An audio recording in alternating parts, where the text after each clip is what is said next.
بسم الله الرحمن الرحيم والصلاة والسلام على رسول الله وعلى آله وصحبه ومن والاه أما بعد. Continuing inshallah ta'ala with Kitab al-Jami'i Bab al-Adab and the Hadith 15 from this chapter. وعنه أن رسول الله صلى الله عليه وسلم قال إذا أكل أحدكم فليأكل بيمينه. إذا أكل أحدكم فليأكل بيمينه. This is, we continue with this adab. So here in the hadith of the Prophet ﷺ, he said, one of you is going to eat, should eat with his right hand. فإن الشيطان يأكل بشماله. فإن الشيطان يأكل بشماله. Indeed, the shaitan eats with the left one. قال فإن الشيطان يأكل بشماله ويشرب بشماله. And he drinks with his with the left hand. For this is a hadith of the Prophet ﷺ in the etiquette of eating and the etiquette of drinking is to do it with the right hand. Now, according to the hadith, Ahlul Hadith, they say this is an obligation, which is mean like eating with the left hand is haram. Yeah. But according to the hadith, and the hadith is very clear. I mean the hadith, the Prophet ﷺ, even to the hadith of the Ghulam, when he was the son of Salama, قال, he was eating next to the Prophet ﷺ. قالت كانت يدي تطيش في الصحفة. His hand was all over the dish. So the Prophet ﷺ said to them, eat with your right hand and eat with whatever is next to you. Do not go across the whole dish to go to the side where the other person is eating. فقال كل بيمينك. Eat with your right hand. And eating with the right hand, it is the etiquette. But according to some scholar, because as we have said, if you remember, we said the qaida, the principle into the adab, are everything that are an order from the Prophet ﷺ in the field of the etiquette of this type of akhlaq and adab are obligatory or mustahab. And this is the difference between the scholars.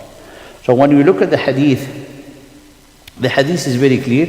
I mean, it's an order, it's an imperative form, and the imperative form implies obligation. But imperative form implies obligation only truly in the ibadat, So for example, some of the scholars, like in the Hanafi school, they take it from the side of the ada, of the habit, the etiquette that everybody is doing it, Therefore it will be recommended, it's not a ibadah, so they don't even call it from the side of the sunnah. For the Maliki school, for them, and even Al-Imam al-Nawawi rahimahullah ta'ala said, everything in the categories of the adab, when it comes to an order, is need to be taken as highly recommended. Because as we have said it before, there is two ways to look at the order. The one way to look at the order as a sunnah, as the order of the Prophet ﷺ, so you have to implement it. And this is what we do. The other side to see the effect of non-doing, submitting or fulfilling this order and command, which is going to be punished in the hellfire. What it mean obligation? Something obligatory. If someone does not pray, what is going to be expected? To be punished and blamed. If someone not eating with the right hand, is he going to be blamed, reproached and punished? That's the other scholar how they look at it. That's why when it comes to the adab is, is all of it is for the mustahab. So we're saying this for you to have the balance. So it is an obligation or not? It is makruh. However, there is no let's say, a way for the believer to not eat with his right hand. I mean, the shaitan eats his left hand. Are you going to follow the shaitan? So not when we say it is mustahab and recommended as a sunnah, which is me like, oh, it's okay, I should not do it. No, you should do it. You have to do it. But there's people that cannot do it. For example, people who has like, wounded hand or things. There's people, they have left-handed, they cannot even move their right hand. So these people, for example, they come new to Islam, you say, no, you have to eat with your right hand, if not, you are committing haram thing. You understand? So here, for every believer who's usually have, right-handed, and does not have a difficulty, does not have any thing, that hold them back from not using their right hand. So it is kind of an obligation to use the right hand. However, you say some of the scholars, they said because it's following the Prophet ﷺ said, this is the shaitan does that. But it does not mean if the shaitan does it, it means that it is an obedience to make it haram. Because the Prophet ﷺ, he said, you should nap. Actually, the shaitan does not nap. So to oppose always the shaitan, but it does not mean like napping is an obligation, and if you do not nap, you are committing a sin. This is the saying of all the scholars, rahimahullah. Therefore, the majority of the scholars saying it's highly recommended, and add to it, every believer has to do it. However, if they're not able to do it, or they forget to do it, it does not require repentance, because it's not a sin, because it's not haram in the way of the prohibition that we understand. Okay? The next hadith. قال here he say قال الحديث دليل على تحريم الأكل والشرب. It's the hadith, it is an evidence that it is prohibited to eat and drink with the left hand. فإن علله بأنه فعل الشيطان. And the Prophet ﷺ says this is the action of the shaitan. And then we already answered. والمؤمر مأمور بتجنب طريق أهل الفسوق فضلا عن الشيطان. And the believer, he is ordained to, be away and avoid to be in the path of the people of wickedness, and more like the shaitan, to avoid them. So it is the etiquette, but an etiquette that is kind of defined part of the identity of the believer. The Prophet ﷺ loved, doing everything with his right hand. Starting with the right hand, everything with the right hand. And in the right, subhanAllah, it has kind of a spirit. Like in the Sharia, we have this type of optimism. And what we saw, al-fa'l al-hasan. Al-fa'l al-hasan is the good omen. It's part of our aqidah. The Prophet ﷺ, when people, they give him, what's your name? He said, my name so-and-so, something like from the Jahiliyyah, it's like a drought. And, they said, no, you are Haritha. So give him like a name to, subhanAllah, give them, to have a good omen. So this is going to be like Fatihatu Khair, an opening for goodness for you. One time in a crossroad, he has two, they don't know where to go, like a whole army. So he chose the name of the road that it has, kind of a spirit of advantage, a positive, connotation. It's like, for example, this is the road of the khair, this is the road of the doubt. He said, we'll go with the road of the doubt. As an example, I don't remember exactly the name of the roads that they had. Allah subhanahu wa ta'ala called the people good, they called the Ashabul Yameen. So it's like, you following, eating with the right hand, doing things with the right hand. You want to be from the people of the right hand. And so on. So that's the spirit. It becomes like one spirit because, part of our optimism, which is part of our aqidah. You add to it even, there's natural thing into the human being to always do things, that they make them feel good. And that things also, to follow the way of the Prophet ﷺ. The shaitan is in the off way. He eats with his left hand. The believers, he eats with the right hand. Want to be with the people of the right hand. And Allah subhanahu wa ta'ala always give the advantage of the right into His Quran and His word subhanahu wa ta'ala. However, when we look at it, as I have said, from the other point, which is the point of the punishment being an ill deed and everything, that's not to that point. It's not to that point. قال وذهب الجمهور إلى أنه يستحب الأكل باليمين والشرب بها لأنه بالشمال محرم. The majority of the scholars, they said it is highly recommended, mustahab, and it's not. However, he's saying the illa is the shimal muharram, which should not be the right. وقد زاد نافع الأخذ والإعطاء. And another scholar said into the sharh of the hadith, also when you give with the right hand, and when you take, you take with the right hand. So this is an etiquette This is the way how the believer should be. But we need to understand, if someone does not make it, not intentionally, by mistake or things, sometimes you're going to get a morsel of bread, and eat it with the left hand, say, Astaghfirullah, I need to make tawbah. No, alhamdulillah, it's not the same that what you have done, especially when you don't intentionally. The next hadith, قال وعن عمرو بن شعيب عن أبيه عن جده قال رسول الله صلى الله عليه وسلم كل واشرب والبس وتصدق في غير سرف ولا مخيلة. This is beautiful hadith. The Prophet صلى الله عليه وسلم here in hadith on authority of Amr ibn Shu'ayb, he said to him, the Prophet صلى الله عليه وسلم said, عن أبيه عن جده, on the authority of his father, then his grandfather, he said, the Prophet صلى الله عليه وسلم قال كل واشرب والبس, كل, eat, drink, wear clothes and give sadaqah, but with neither extravagance nor pride. So here, subhanallah, is like Allah subhanahu wa ta'ala make halal for you the tayyibat. Everything good is halal. Everything you want that is halal, Allah subhanahu wa ta'ala said, take it, enjoy it, and you're not going to be accountable for it in the day of judgment. قل من حرم زينة الله التي أخرج لعباده والطيبات من الرزق قل هي للذين آمنوا في الحياة الدنيا خالصة يوم القيامة. Said, who make the tayyibat, the pure things, haram?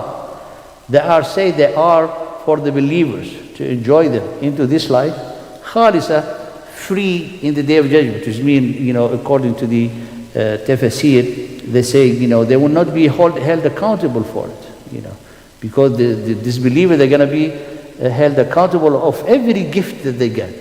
Subhanallah.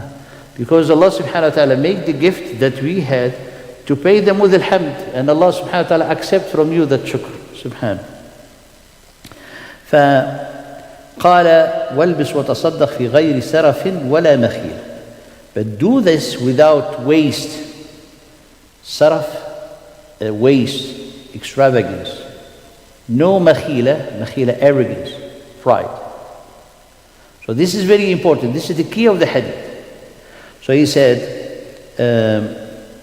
this hadith, it's, an evidence that is haram to waste, because it is taken from the saying of Allah subhanahu wa ta'ala, actually the ayah that I have mentioned. قال كل من حرم زينة, قال, how it starts, يا بني آدم خذوا زينتكم عند كل مسجد وكلوا واشربوا ولا تسرفوا. Eat and drink and do not waste. Therefore the israf, the waste, is the haram thing, is the haram. قال والحديث مأخوذ من كلوا واشربوا ولا تسرفوا. قال عبد اللطيف البغدادي هذا حديث جامع لفضائل تدبير الإنسان نفسه. This is a very comprehensive hadith, helping a person to manage all the affairs of his life and her life. Because he said, كل واشرب والبس وتصدق. Eat and drink and wear, and give, into moderation, into the balance, without extravagance, without waste, without pride, without showing off, without arrogance. We continue. We have just 5 minutes to, inshallah, give, the sharh. قال وتدبير مصالح النفس والجسد في الدنيا والآخرة. All what it benefits the soul and the body in this life and the hereafter. فإن الصرف في كل شيء مضر بالجسد. Waste is harmful for everything, in all the perspective. When it comes to the body, it's harmful. You eat more than you need, it's harmful. ومضر بالمعيشة, and also in one's livelihood. When people they spend and they more than their own means, what is going to happen? More loans, more credit, more, then subhanallah, trapping themselves into difficulties. ويؤدي إلى الإتلاف, and it leads to ruin, leads to corruption. All this is the waste. فيضر بالنفس إذ كانت تابعة للجسد. Then he's going to corrupt the nafs, the self, as the waste happening is related to the body. في أكثر الأحوال, in most of the cases. والمخيلة تضر بالنفس حيث تكسبها العجب.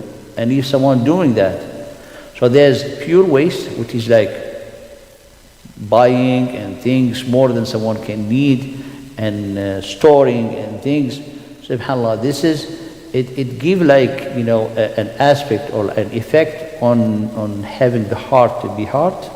That's an aspect.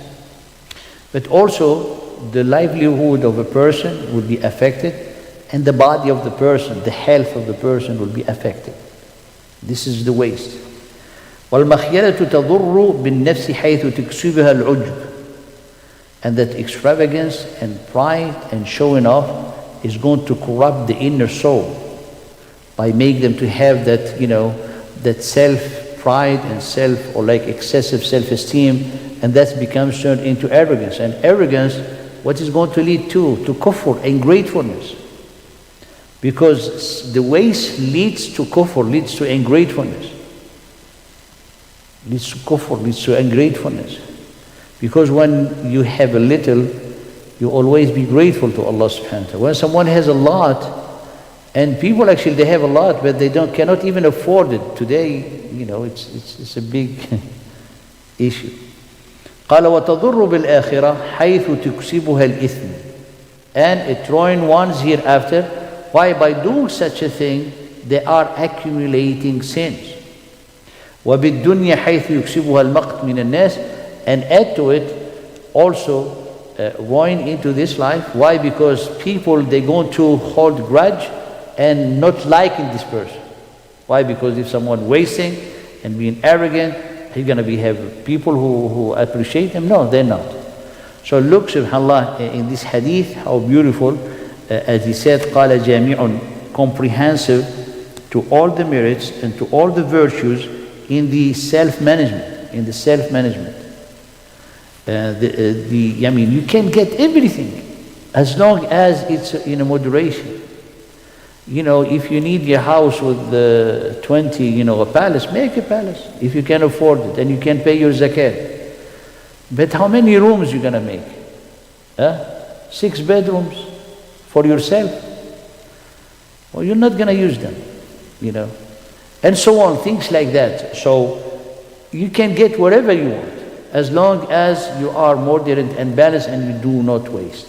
And especially not the reason of getting such a thing, is to be showing off or being arrogant. And then, subhanAllah, the moderation, especially when it comes to the food and everything, that, subhanAllah, is one's health and so on.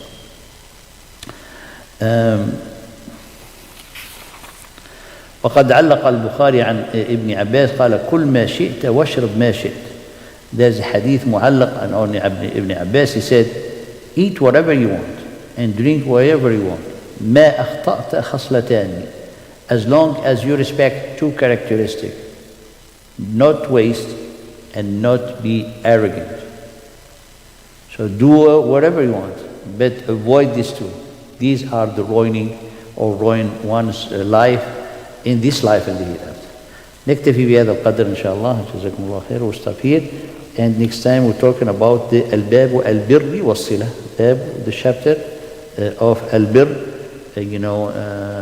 dealing and the kinship and how is important in one's life of a person. Inshallah. جزاكم الله خير ورحمة الله. Any question?